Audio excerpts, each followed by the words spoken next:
Good morning, students. I am Aruna Tiwari, your English teacher. So, today we will read from the book Marigold. So, open your book, open Unit 6, Chapter 1. तो chapter 1 is class discussion. ये हमने पहले भी पढ़ा है. Class discussion का मतलब क्या होता है? जो भी हम क्लास में डिस्कस करते हैं आपस में, स्टूडेंट्स और टीचर जो भी डिस्कस करती है. तो आज हम इस पोएम को पढ़ेंगे. मेरी बुक में प्रिंट बहुत अच्छे से नहीं है, तो आप लोग अपनी बुक में देखिएगा.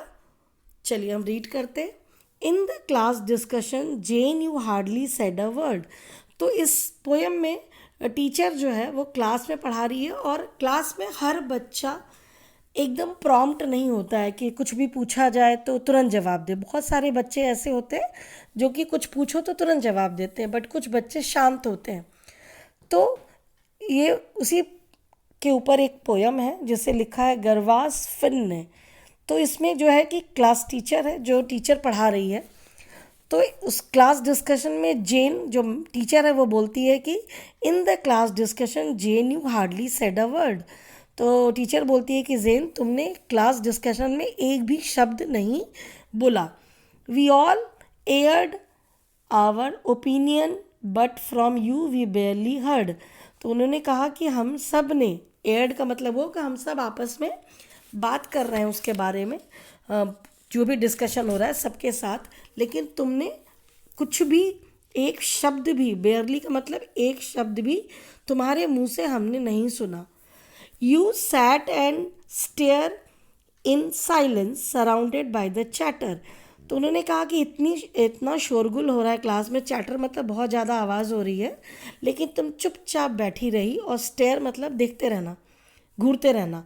तुम चुपचाप शांति से साइलेंस में देखती रही, जबकि तुम्हारे आसपास बहुत आवाज़ होती रही.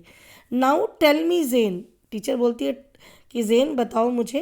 एंड प्लीज़ बी प्लेन, मतलब प्लेन कि तुम मुझे साफ साफ बताओ. Jane looked up and then she spoke. तो जेन ने मैम अपनी टीचर की तरफ देखा और उसने कहा. Her voice was clear and low. तो जेन की जो आवाज़ थी वो बिल्कुल साफ थी, क्लियर थी, लेकिन धीमी थी. उसने बहुत धीरे से कहा, there are many people in this world.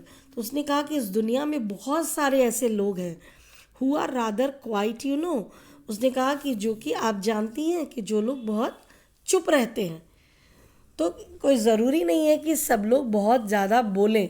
तो बहुत सारे लोग ऐसे हैं दुनिया में कि जो कि कम बोलते हैं, वो बहुत ज़्यादा नहीं बात करते हैं. तो इसका मतलब ये नहीं कि उन्हें कुछ नहीं आता है, वो भी सब कुछ समझते हैं और बोलते हैं, लेकिन जब ज़रूरत होती है. तो ये पोएम बस उसी के बारे में है. क्लास डिस्कशन में जब टीचर बच्चों से बात करती हैं तो बहुत बच्चे हैं जो जल्दी जल्दी जवाब देते हैं, कुछ बच्चे चुपचाप रहते हैं. तो जेन के बारे में है ये पोएम. तो इसमें कुछ न्यू वर्ड्स हैं. डिस्कशन का मतलब जैसे हम सबको पता है, talking together in a group on a single topic. तो किसी एक टॉपिक के ऊपर सब एक साथ जो बात करते हैं. एयर्ड का मतलब हो जाता है मेक पब्लिक, जो हम सबके साथ बात करते हैं, सबको बोलते हैं सबके साथ. बेयरली मतलब ओनली जस्ट, कुछ तो बोले, एक शब्द. Stare look fixedly with eyes wide open, किसी को घूरना मतलब हम आंखें चौड़ी करके किसी को देखते रहते हैं. प्लेन मतलब क्लियर. तो ये कुछ वर्ड्स हैं. आप इस पोएम को अपनी बुक में पढ़िएगा. मेरे बुक में प्रिंट आउट अच्छा नहीं है,